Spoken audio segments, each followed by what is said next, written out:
1829 Charles mason east India company की तरफ से भारत दौरे पर निकले, जहां इनको काम सौंपा गया कि कंपनी के लिए यूजफुल इंटेलिजेंस कलेक्ट करके लाई जाए।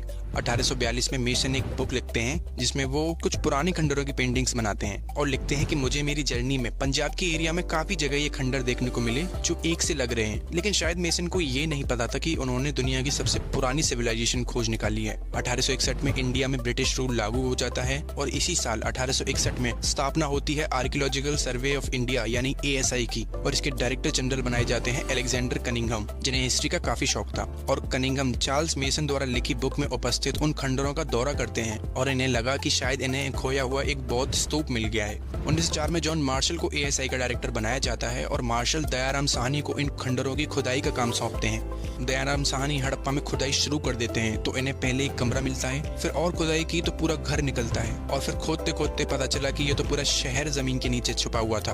1911 में DR भंडारकर और 1922 में RD बनर्जी मोहनजोदारो की खुदाई करवाते हैं और यहाँ भी पूरा एक शहर जमीन से निकल जाता है। Dayaram Sahni and RD Banerjee John Marshall को बताते हैं कि 1000 साल पुराना कोई शहर नहीं बल्कि ह्यूमन हिस्ट्री की सबसे ओल्डेस्ट सिविलाइजेशन हमने खोज निकाली है। अंग्रेजों को ये बात पसती नहीं क्योंकि सबसे पहले सिविलाइज्ड होने का पेटेंट तो वो करा चुके थे और इसी झूठ को फैलाकर तो वो इंडिया पर राज कर रहे थे। अंग्रेज कहते थे कि we are here to civilise Indian people, लेकिन जब एक के बाद एक खुदाई में पूरे शहर जमीन से निकल रहे थे और उन शहरों की कमाल की आर्किटेक्चर एंड अर्बन प्लानिंग को देखकर जॉन मार्शल को ये बात दबाना सही नहीं लगा और उन्होंने 24 सितंबर 1924 को इलस्ट्रेटेड लंदन न्यूज में अनाउंसमेंट कर दी कि हमें इंडिया में इंडस वैली सिविलाइजेशन मिल गई है। उसी के ठीक एक हफ्ते बाद ईरान में ब्रिटिशर्स को सेम सील मिलती है जो उन्हें हड़प्पा की खुदाई में मिली थी। इससे ये कंफर्म हो जाता है कि इंडस वैली सिविलाइजेशन मेसोपोटामिया जितनी ही पुरानी है।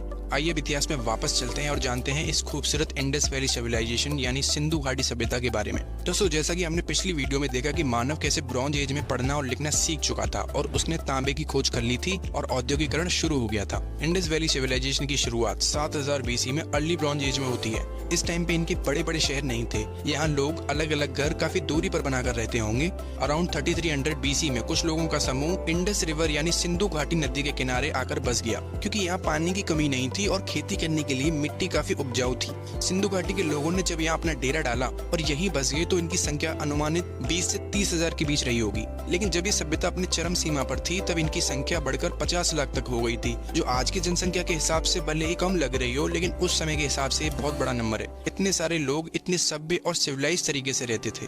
इन लोगों ने अलग अलग नगरों का निर्माण किया जो हर तरीके की मुश्किल और प्राकृतिक आपदा को ध्यान में रखकर बनाए गए थे। सिंधु घाटी सभ्यता दुनिया की सबसे पहली नगरीय सभ्यता थी, मतलब यहाँ के शहर डिजाइन तरीके से बनाए गए थे। यहाँ नगरों के बाहर एक बड़ी दीवार बनाई गई थी ताकि बाढ़ आने पर पानी अंदर नगर में न आए। यहाँ की सड़कें काफी चौड़ी होती थी और ईस्ट से वेस्ट की डायरेक्शन में बनाई जाती थी, इससे ये हवा से अपने आप साफ रहती थी। सिंधु घाटी सभ्यता के लोग मेट्रोलॉजी यानी मापन बहुत सटीकता से कर देते। सिंधु घाटी के लोग पूरी दुनिया में पहले थे जिन्होंने एक समान भार और मापन की प्रणाली विकसित कर ली। यहाँ से हजारों मोहरें मिली हैं जो व्यापार में यूज की जाती थी। इन मोहरों के ऊपर विभिन्न प्रकार के जानवरों को अंकित किया जाता था, जिनमें से एक सींग वाला यूनिकॉर्न कॉमन था। शायद ये मोहर इनकी सभ्यता की पहचान थी। शहरों में बड़ी बड़ी नालियां थी जिससे पानी एक जगह जमा न हो और बहाव बनता रहे। नालियों को अच्छे तरीके से ऊपर से कवर कर दिया जाता था जिससे कि उसमें कूड़ा न जाए और नालियां रुके नहीं। सिंधु घाटी लोगों की सबसे पहली प्रायोरिटी थी पानी और साफ सफाई। उसी को ध्यान में रखकर सारे नगर नदियों के किनारे डेवलप किए गए।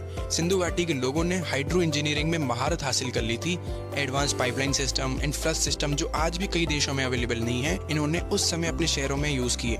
आइए देखते हैं खुदाई में मिले शहरों को जिन्हें आधुनिक नाम दिया गया। इस सिविलाइजेशन का सबसे वेस्टर्न एरिया सुटका गेंडोर है। इसकी उत्तरी सीमा कश्मीर में मांडा में चिनाब नदी के तट पर है। इसकी पूर्वी सीमा उत्तर प्रदेश के आलमगीरपुर में थी और सबसे दक्षिणी दीमाबाद में थी।